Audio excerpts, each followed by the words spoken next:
Hello, my friend. How are you doing? I hope you're having an outstanding day. This is Heather. This is the Friday edition of the Back to Me podcast, which means I get to talk to another amazing human being and the celebrity chat. And this week's celebrity is Janet White with Bliss Beyond the Buzz. I love alliterations. Oh my gosh, Janet, come on, seriously. Oh, yeah. It says it all, really. It does. I remember when I first read your bio, I thought all you need is that one line, "Bliss beyond the buzz," and just in case people don't get it. So what caused you to create this? Is it a program? Yeah, well, it's kind of a program and it's mainly a lifestyle and kind of my mantra. So I decided to quit drinking alcohol in January of 2019 and all kinds of doors opened up for me after I quit. It wasn't, I wasn't an alcoholic. I didn't have any rock bottoms or anything like that. But I had decided that I was using it to medicate and to, do like a lot of us do. Our society is very, very prone to drink, drink, drink. And I fell into that and it had become a bad habit for me. And so when I quit, I had to face a lot of the raw emotions that I had been stuffing and pushing away. But once I got through that, I started thinking, oh my gosh, what else can I do? I mean, that was, what do I want to do when I grow up? What do I want to be? How do I want? So it started pushing, but I started finding the bliss. I started finding myself. I started on my self-development journey. I started finding a healthier way to live. And so therefore, the bliss beyond the buzz. Right. And I think it's interesting you started because I wonder, COVID, a lot of people might be thinking that I know when COVID came and we thought, oh, it'll just be a few months. It was like we were partying for a few months. And now people might be, we're a few years in thinking, oh, I know the first few months I did that recheck in with, I'm drinking too much. And I mean, everybody's got a coping mechanism for what's going on, but you started like way before, like you were perfectly set up for COVID. You're like, no, I've already got myself dialed in. I'm super curious on how long it took you to get past the habit, because it is a habit in some ways, right? It's just a habit of drinking Yeah. or other things. Yeah. Yeah. It probably, I enjoyed alcohol. I'll just be honest. My red wine, that was my jam, and I like to party. And if you read my book and read about my story, I was in a very abusive marriage for a long time. And when I got out of that, it was kind of like, woohoo, let's, what am I going to do? Party on, my new life. And alcohol was there to, make it more fun and to cope with. And I think, for years it wasn't an issue. I didn't even want to quit drink. I never even dreamed I ever would. And even when I decided that I needed to slow down or take a break from alcohol, I never said, oh, I'm just going to quit drinking. That was never in my mind. I was one of those people that I was the party girl. I mean, I was always the one, come on, have another glass. I'll open the second bottle. Let me buy some shots, whatever. And it was a lot of fun. It was a social part of my life. And I was the one who had the flip-flops that said, follow me, bring wine, when you walk in the stand. I had them. You had me at Merlot. I had all the paraphernalia.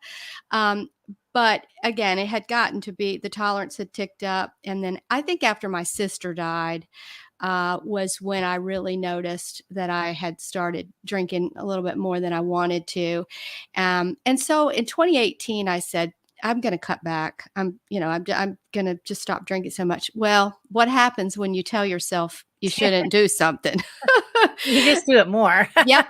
That's exactly. It was like, the minute I said I'm not going to do this, I started like, oh, I've got to do this. And so I signed up for the 1 year no beer, which is a group of people that quit alcohol. And I said, I'm going to take a 30-day break and just make sure that I'm not an alcoholic and that I can, So right. I did. I quit, no problem. White knuckled through. and then I went right back, And so I said to myself, what am I doing here? Is this, it's unhealthy. My daughter had just had a baby, Mm, and my granddaughter was starting to stay with me some. And I thought, man, what happens if she's spending the night and I've had even 3 glasses of wine? She goes to bed, something happens. Am I going to be able to drive? Am I going to be able to make a good decision? So it really made me challenge myself to say, I need to do something different. And the other thing is, I wanted to be around. I want to be here for my grandkids as they grow up. My mom died young. My sister died young. And we have to be healthy. We have to take care of ourselves. So I think those were my driving factors. It took me in January, probably, I don't, I know you don't want to hear this, but it probably took me a good 6 months to get completely out of the habit. I stopped daily thinking about it probably 3 months in, but it's your stress, it's your coping mechanism. And what I realized, Heather, was it was as soon as I would be fine going along until I had a bad day. right. Oh my gosh. That's when you And get the most challenge. yeah. And it's like, oh my gosh, what I need to, And so that was, I didn't drink anymore since January well, I didn't drink in January of 2019. But I had only committed for a year to take Right. off because I thought those 30 days didn't do it. I went right back to drinking. I'm going to give myself a whole year. And when I get done with then I can go back to socially drinking. Well, by the time I got there, I said, I feel better. I Right. look better. I have more energy. I sleep better. There's less cancer risk. Why would I go back to it? And so I started thinking to myself that maybe I would have a glass of wine someday, or maybe I would. But the only time I ever really think about having it is when I'm having the bad day. And that's the last Ah, time I want to drink it. right. So I still haven't ever said never, never. But I know how much better I feel without it. That's amazing. Yeah. And I think, I mean, we're talking alcohol, but I don't know. Here where we are, weed is now legal. Hmm. And I know that's a lot of people's coping mechanism because what stayed open during when everything was shut down? Booze, Yep. coffee, food, and weed. Yep. That was all. So that just told you what we needed, what we thought we needed to be able to, and all they were asking us to do was to stay home and relax. Yeah. But Yeah. what Yeah. do I need to relax? Obviously, I need something else than Yeah. just sitting home and relaxing. And then how did you decide to turn that into, I mean, a mantra? I like that it's like got so many aspects to it. The mantra, the program, the life, the whole thing. During the pandemic, I lost my job like a lot of other people. I was in the healthcare field. I'm a nurse, but I had been in administration and a lot of leadership roles, big stressful jobs. And I lost it because everything was kind of changing in that corporation. And I thought to myself, what do I want to go back into that and do that? And so I started looking at, what do I really want in my life, especially at this age and where I'm at. And I knew what I value the most is time with my grandbabies and my family, and self-care had become a big part of my life, taking care. And I thought about the parts of my job that I liked the most. And you know what it wasn't the management piece per se. It was mentoring people and coaching people and having team meetings where I encouraged people to, okay, I bought everybody a copy of the Energy Bus and said, come on, let's all get on the Energy Bus, take care of yourself. So I realized that was kind of innate. That was what I had always enjoyed the most. And so I became a coach. And so I started one-on-one coaching and group coaching, and I finished up my book, Finding Bliss Beyond the Buzz. That's what I wanted to remember to ask you what the name of the book was. Yeah, Finding Finding? Bliss Beyond the Buzz. Yeah, and Nice. it is, again, it kind of goes through my life story, and then it turns into what I'm doing today. And I came up with this little mnemonic, I guess you'd call it, pre-cans. Oh, yes. So It kind of sounds a little silly, pre-cans, but if you think about it, it's pre-can. If you do this, then you definitely can. So anyway, Oh, I like uh, it. so the P stands for purpose or passion.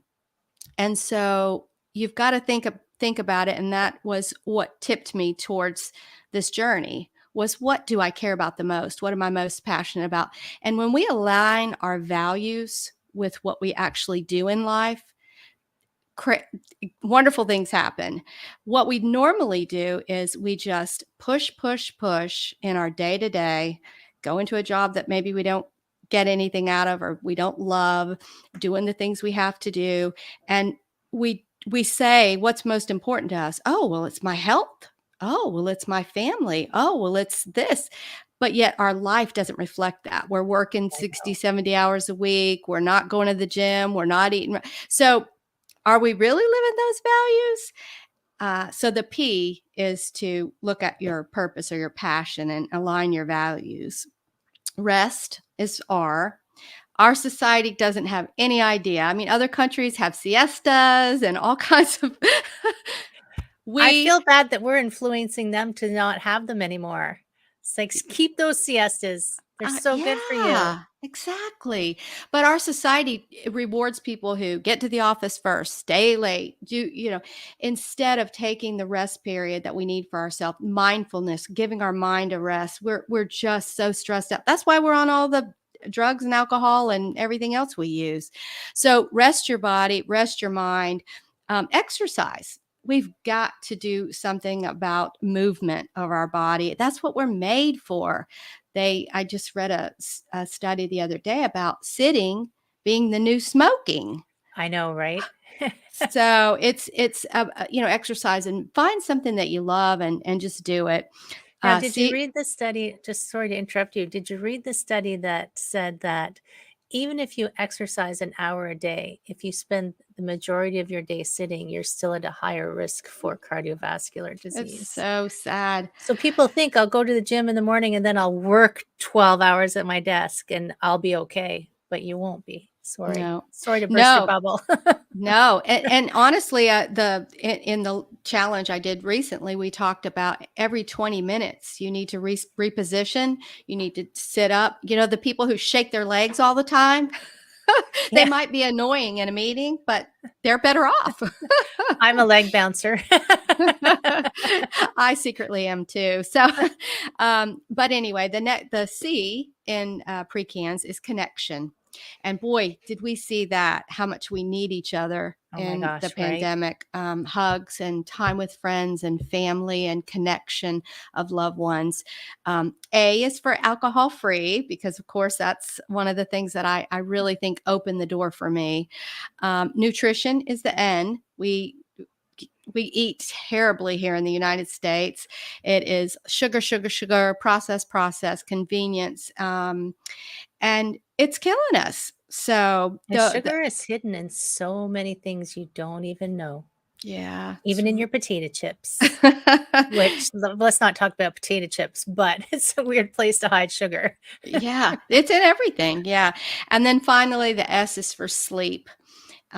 We need to get our rest and have that quality sleep. And alcohol is notorious for, you might think it's helping you sleep, but at 3 o'clock in the morning, when you wake up with your palpitations and you're dehydrated, guess what? That's the body trying to detox itself. So it does definitely affect your sleep. And So it's that's the funny, pre-cans. and just I mean, it's anecdotal, but I wear a Fitbit. This isn't an endorsement of Fitbit, but I actually got the Fitbit to see what was going on in my sleep because I have never been a strong sleeper, and I can track when I've had a glass of wine, Really? my heart rate stays high for most of the night. Where on the nights that I haven't had anything, my heart rate will drop. So, and you can see the quality of the sleep. I mean, I don't know how accurate the Fitbit is for knowing when you're asleep, because sometimes if I sit still for an hour, it thinks that I'm sleeping. but it can track your heart rate. And yes, when you're drinking, your heart rate won't drop during the night. It just stays high.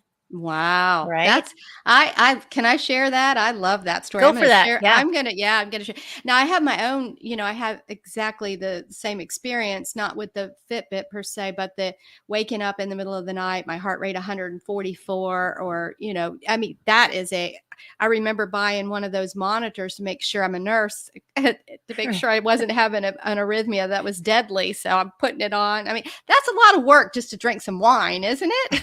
Right. Yeah. So, and my resting heart rate went from 84 to 52 Wow. when I quit drinking. So, yeah. Because your body is like you feel relaxed. Yeah. And I mean, there's a euphoric aspect to it, but you don't you can't always know what's going on behind the scenes kind of thing, Yeah. what's your body doing back in there while you're out there just having a good old time. Yeah, it's true. So I think the Bliss Beyond the Buzz, the concept, it's really a way for me to share my passion, my story, and my passion of being healthy and taking care of yourself and basically living your best life. And I think we're being lied to, as far as the alcohol goes. It's not it is toxic. It's not insidious, or, just, it's something that is harming people. And I liken it to back in the day. I'm old enough, Heather, that, cigarettes were on TV, cigarettes were in the hospital. I mean, and think about how people treated the cigarette industry or the tobacco industry. Everybody smoked. Nobody thought anything about it. And people were dying left and right. It was And super sexy back in the day. Do you remember the Marlboro oh, Man? yeah. And what was that lady, the big, tall, You've skinny come a lady? long way, baby, to the Right? Virginia Slims. Yeah. Right? Oh my gosh. And it's interesting because you just reminded me when I first graduated from university and I got my first, job, I worked in a chartered accounting firm, CPA for my American friends. And I would be in the office with my partner with the door shut and he'd be smoking up a storm. I'm thinking, I mean, I never smoked, even though my whole family smoked. I was one of those kids who's like, you can't tell me what to do. So I would do I would do exactly the opposite of what people told me I should do, which in some ways saved my life, Right. many times because I was so stubborn. But when I think back now, I'm like, oh my gosh, the hours you're locked in an office with people just smoking like a chimney. And it wasn't until society made the change and said, you know what, we're not going to keep letting this industry market to us and tell us that everything's great and it's fun and it's sexy and it's wonderful. It's dangerous. We need to put a warning. We need to start telling people. And so I don't know that we're there with the alcohol, but there has been a new study that came out that said no amount of alcohol is safe to consume. And so you can look on the internet and find anything that you want, right? I can find the study that says wine is good for Good you. for your heart. Yep, yep. Oh, hey, trust me, that was me. I was Googling before I quit. How much wine can I drink and still be okay? What are the benefits of wine? I was always looking for those articles. But I think my message is not about the alcoholics or about the bad industries or anything. Mine is, you feel so much better without it. It's a lifestyle change. And if you look at these things I listed, the pre-cans, if you take a look at that's 7 aspects of your life that I kind of monitor mine and put it, 1 to 10. Some days, there are lots of 2s. Some days there's, close to 10s. That's But life.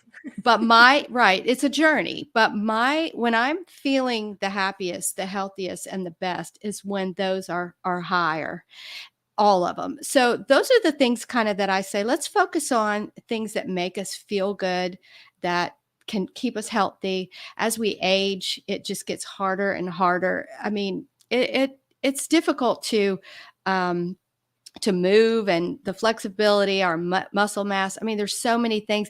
And a lot of these tips are just, it's easy. Drink more water, move your body, don't drink alcohol, get some sleep. I mean, Yeah. So And I think it's interesting that you have rest and sleep as two different measures, because sometimes when we think rest, all we think is, oh, sleep. Oh, that just means I need to go to bed earlier. But rest is different, right? yeah, rest is one of my hardest, I'll have to admit. I'm one of those doers. I've always got my to-do list in the back of my head, and there's a million things. It's almost harder for me to rest at home because I can see a million things that need to be done. But rest for me is more about my mind. Mm, So, yoga, meditation, nature. Also, this is something a lot of people don't think about a rest, but doing something that puts you in the zone.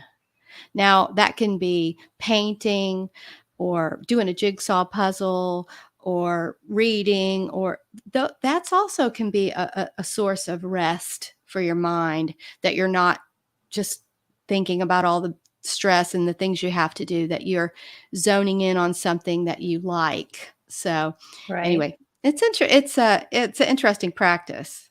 And I like that I say this to people quite often, because one of the things that I always recommend is people find a way to find a meditation practice. And for I mean, I am a meditation teacher and a yoga teacher, but meditation doesn't have to be, as I call it, sitting and navel gazing. That's not necessarily what meditation is. Meditation is just finding a way to quiet that constant chatter in your brain. And it'll never be completely silent, I think, until you are 6 feet under. But you can detach from it. So even yoga isn't even actually the practice of that North Americans think it is. Yoga is just uniting your breath and your mind and your body into a place of stillness. And through asana practice, maybe it's through movement. Tai Chi is a form of meditation. All of those things where, like you said, you get into that. Sometimes you need movement, sometimes you need stillness, but where you're not thinking, you're just do that. I'm a painter, so painting or drawing or moving or something, even going for a walk in nature where you're not thinking about anything in particular, is a form of meditation. One Yeah. of my clients walks her dog every morning, and I said, well, it's quiet and you're walking your dog and you're not thinking of anything in particular. That's a meditation, right? So it doesn't have to look like anything. Right. Well, it's interesting. I'll never forget the first time I explored meditation. I had gone to a yoga class. It was at the YMCA in Nashville, actually, and I had never done any kind of meditation or whatever. And at the end of the class, she said, she told us to, lay still, be quiet, whatever, savasana. Next thing you know, I swear I thought it had been 20 minutes. I was like, oh my, and all I could think about was, how long is this lady going to keep us on this mat? And it was miserable for me. I was so like, I got things to do, lady, but it was 5 minutes, Heather. Now I'm better today. I can do some meditation, and I do some things to rest because it is so important. But I tell you, my first exposure, I thought this lady had lost her mind trying to keep me on that mat. And a lot of people run away screaming because they think that's what they have to do. You have to sit there for 20 minutes and not move. Brr. But it doesn't even have to be that epic. I mean, 5 minutes might be epic for you where you are, right? Exactly. And uh because and I wonder if she had warned you, if you would have been able to settle, Yeah. because it was open-ended and you were like, how long is she going to make us stay here? If she had said, we're just going to spend 5 minutes Yeah, in your that day, would have been helpful because I right? honestly didn't it felt like way longer than 5 minutes to me. So, And I've done 20-minute meditations where it's like it's over. I'm like, what? We just sat down. But yeah. it takes practice to get there. Yeah. And some days it works even with practice. So I've had a meditation practice for like over there's a 20 in there. There's a over 20 in there. And I still get days where I can't I can't focus or sit still or let go whatever is bothering me. So that's why we call it practice. Right. Yeah, We're never that's right. perfect, never perfect. That's okay, because I don't strive to be perfect. I just strive to be better than I was. Right? Yeah, I love that. And that's kind of where I've come at this point. I've come to almost, I guess, an acceptance of who I am and what I enjoy, what I want. I speak up, I set boundaries for things I don't want to do. And I mean, I've made some serious changes in my life and putting myself first, prioritizing my health. Maybe I'm not making the money that I was making at that big job and but I don't have the stress either. So I've traded some things to live more my values and the things that are important to me. Um, but I think we tell ourselves that we aren't successful or that it's not enough unless we reach a certain amount of status or money or whatever.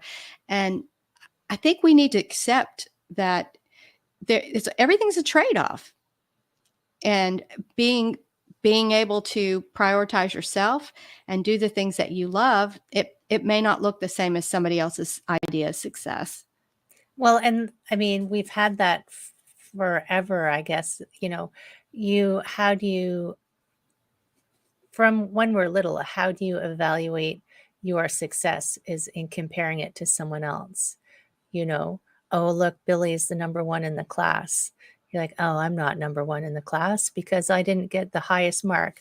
Or look, this Susie is, she's working the hardest, so she's going to be the most successful. And we reward those things, and we don't reward when people take really good care of themselves, have boundaries, know when to say no, and live true to their internal, priority, or values and passions. So one of the things that I always comment to people is who are really stressed out is, what are you prioritizing in your life? How does that compare to what you actually want for your life? And Right. you alluded to that in your P of the precans. It's like, what is your passion, and does it align with, does your value align with what you're actually doing? So if you're working 60 hours a week, but you're really passionate about spending time with your family, those things don't line up. Right. And you might think that you need to work those 60 hours a week so that you can bring home the big paycheck, so you can have the big house and the cottage and the big vacations. But I'd rather spend more time with my family than time working and traveling for things that, how many people do you see fighting on their family vacations because they're all stressed out? Right. Right. Yeah. Well, I think I am kind of excited that there are a lot of people who are moving, I think, towards the balance. I see even in the healthcare field, I saw younger physicians coming in saying, I'm not going to be on call 30 days a month. I'm not going to be gone 24 hours a day. I want to be with my family. You see more and more. I see a lot of young people in this sober the sober movement that we're in. It's exciting to say, hey, it's not good for me. I'm going to do this. I want to learn about this. So I think, everything cycles around, doesn't it? And I think there's some good that can come from having these conversations about not necessarily being having the six-figure job with the white picket fence and the boat and the cars and the mansions and the beach condos. They're great. That's nice. Maybe you will have them. But are you doing what you love? Are you taking care of yourself? I read about, Steve Jobs. I think we've probably all read that on his deathbed, that his wealth paled in comparison to, what he was facing. So at the end of the day, Right. yeah. No amount can save you. No. Right. No. And, joy is the thief of comparison is the thief of joy. That's my favorite quote, because it's easy to compare ourselves. I wasn't as good of a podcast guest as her last week's guest, or, whatever you want to compare yourself at. But that's it's that steals your joy, because number one, it's beauty's in the eye of the beholder. Someone may love what I had to say, someone else may not. There's so many. We're all different. Just be true to yourself, and don't worry about what the others are doing. And that's easier said than done. Oh yeah. I mean, there's an entire marketing industry designed to ensure that we compare ourselves to what they think we should be doing, because we will Yeah. be way happier if we Yeah. buy this, do this, right? Right. And it's interesting. I mean, it was an interesting comparison to the um, smoking industry. I have no idea what caused the tip to the other side, to the sudden realization that smoking is bad and you shouldn't do it. Um, I I think there were some lawsuits that started coming, and people started realizing that the tobacco company knew oh, that this was caused their cancer or whatever, and so they started with that. And I did read about it. I can't remember it. I can't believe it's such a short amount of time ago. If you think about it, it's yeah. not been that many years. I mean, I'm going to be 60 next week, so Happy birthday. thank you. Yeah, I'm going to be 60, and it was in, so it's less than 60 years that we've Yeah. had cigarettes in the hospitals and in the doctor's office, and like you said, in your office next door, and in your car smoking with your kids. Right. Oh my gosh.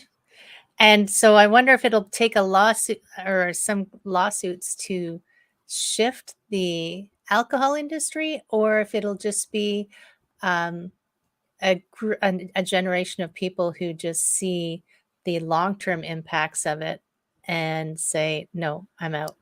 Well, I'm hoping that I'm going to be a part of the attracting people to give it a try. And so that's kind of what my goal is, to say, hey, try it and see. If you don't, try it for 30 days, take a break, see how you feel. If you don't feel better, go back to drinking. That's fine. But give yourself some time. And if you can do a 90-day break, that's even better. But you will see that you will absolutely, your heart rate, your blood pressure, your skin will be better, your sleep patterns, your dehydration, your cognitive energy level, just so many things. And I love your example. I can't wait to share that on my on my sober Sundays. I do sober Sundays every Sunday at 8 a.m. On my Facebook page, on my Bliss Is that Beyond the Buzz. Eastern time or what time is it? Eastern time. Okay. I go live at 8 o'clock. You never know what I'm going to talk about, Heather. I'll talk about, but I'm going to be talking about you in a few weeks. So you can bet that. Yeah, ping me on Facebook so I can like come and just raise my hand and say There you it's the go. truth. I'll even Yeah. show you my data. I love Because it. I'm a data person, right? So I like to watch trends. I like to understand how my body works and what it's doing. I mean, I've been doing yoga for almost 23 years, just as my own practice. And it's interesting when you come from a land where you're so disconnected. And this is a lot of office workers, so disconnected from how your body works. And then you suddenly figure out how it works and you're like, oh my God. And Yeah. then you start wanting to know more and more and more. And I personally, because I just find it fascinating, I track all of the trends of what my body's doing. And I think, okay, I can see this is doing this and this is doing this. And yeah, it's fascinating. Well, I think sometimes we don't want to see, we don't want to know. And I know that I was like that for a long time. I mean, even though I was Googling trying to find those articles The about ones that said you alcohol. could drink. Yeah. Oh, yeah, it's good for you, Janet, But I knew deep down that there's no way that it could be, especially drinking every night a couple glasses of wine. That can't be healthy. It just can't. And Right. so as I started doing the research and reading what we call the quit lit, all the people who have quit and done the studies and have the data, I was really kind of shocked. Even as a nurse, it's interesting how we don't push that in our society. We don't say don't drink. We say, oh, you need to maybe cut back, or but I mean, it's very accepted and part of our culture. I mean, it is the one drug where when I decided to quit, people were like, what? why would you do that? And I thought to my, thought that, why don't you just cut back? Why would you completely quit? What? And I thought to myself, if I had been on cocaine, they wouldn't have said, "Oh, don't quit. Just cut down to one line." I mean, come They would on, have had an intervention to get you off of cocaine. We've got to get her off. Yeah, Give her a drink. they're trying to get me back on. Yeah. So it's interesting It is how very socially normalized. it is. And I always thought it was funny that the US, and this is just from a Canadian perspective, that the US would be so upset about pot, but not alcohol. I know. I know. Well, that's a whole different story. And I Oh, mean, yeah. I personally think if you had to pick one, you might be better off with the marijuana. I don't do either one, but I think you might be, based on the research I've done on the Oh, alcohol anyway. But I think it's interesting that we make it so difficult for people who maybe they do choose to not stop drinking for 30 days. It's why? Can't you just have one instead of supporting that? Who cares? You want yeah. to drink? You don't want to drink? And so I think that's changing a little bit. I don't know if you've noticed, but there are tons of alcohol-free options now, Yeah. all kinds of beers and even alcohol-free gins and spirits. And so, I mean, these distributors and distilleries or whatever are getting on board with We with don't the want to new lose our movement. customers. That's right. That's right. Right. Oh my gosh, seriously.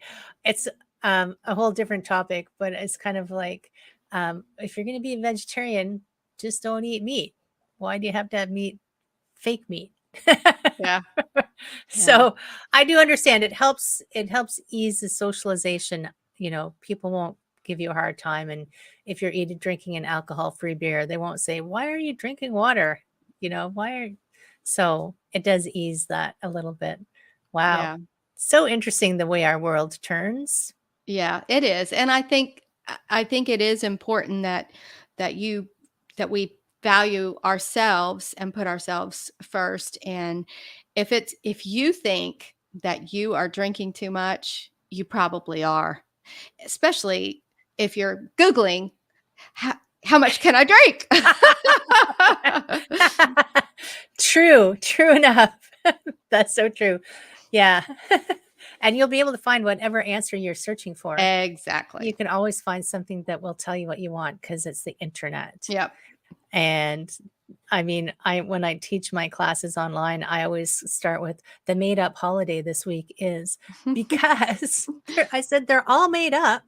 Someone just said today's the holiday. So stuff on the internet isn't always true, everybody. Sorry. That's right. That's right. And so where can they find your book? It's on Amazon. Okay. And I think it's in all the other bookstores as well, but it's easy on Amazon. It's just $10. So easy to pick up. Finding Bliss Beyond the Buzz. I'll make And sure it's in the show notes too. thanks. And then I'd love for you guys to join me. Anybody who's interested in taking a break from alcohol or learning more about it, just look me up on Bliss Beyond the Buzz. If you can remember Bliss Beyond the Buzz, you can find me. Absolutely. Well, I'm going to make sure the links to everything are in the notes as Thank well. you. So everybody can find you because it's an important message, right? And I like the fact that it's balanced out. It's not just quit alcohol and then get on with your life. It's you need all of these parts, right? Yeah. We need all of the parts to be working properly. So good. Thank you so much for joining me. I always like to know at the end, do you have any final words of wisdom to pass on? Well, I think that those final words I just said are pretty important. But I think too, if you are thinking that you might be drinking too much, you probably are. But I think my words of wisdom, if I could tell anybody anything, is to make sure that you're taking care of yourself and that you're putting yourself first. That spill they do on the airlines with the mask is real, and self-care is not selfish. So true. That's why this podcast is called Back to Me. That's right. Right? I love it. Oh my gosh. Thank you so much, Janet. It was so great chatting with you. I just think Thank you. it's so fabulous, the program that you're offering people. I So enjoyed good. it. Thank you. My friend, I hope you enjoyed this episode. If you enjoyed this episode, I'm going to remind you to like and subscribe and comment and share with all of your friends. And hey, who knows? Maybe you can try a little Bliss Beyond the Buzz. My friends, I hope you have a fabulous week. Take care, and I will see you again soon.